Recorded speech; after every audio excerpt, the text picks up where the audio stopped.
Hi అండి. ఈరోజు మరొక కొత్త రకం స్నాక్స్‌తో మీ ముందుకొచ్చేసాను. పెసరపప్పుతో జంతికలు చేస్తున్నాను. అది ఎలా చేయాలో చూసేయండి. కుక్కర్‌లో అరకప్పు పెసరపప్పు వేసేసుకొని, ఒక కప్పు వాటర్ వేసేసుకొని, మూత పెట్టేసుకొని బాగా ఉడకనివ్వాలి.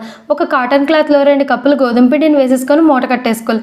వేరొక కుక్కర్‌లో నీళ్లు వేసేసుకొని, మధ్యలో స్టాండ్ పెట్టేసుకొని, ఇందులో ఈ గిన్నెలో ఉన్న గోధుమ పిండి మూటను పెట్టేసుకొని, కుక్కర్ మూత పెట్టేసుకొని 5 విజిల్స్ రానివ్వాలి. ఇలా ఈ గోధుమ పిండి మూటని విప్పేసుకొని, ఇలా ఫిల్టర్ మీద పెట్టేసుకొని, బాగా స్పూన్‌తో బాగా పౌడర్‌లా చేసుకొని జల్లించేసుకోవాలి.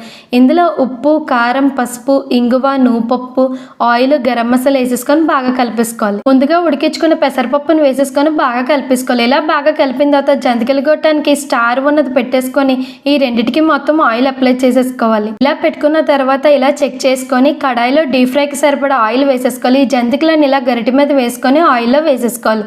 ఇలా రెండు వైపులా తిప్పుకుంటూ బాగా వేగిన తర్వాత స్ట్రైనర్ మీద పెట్టేసుకోవాలి. తర్వాత సర్వ్ చేసుకోవాలి.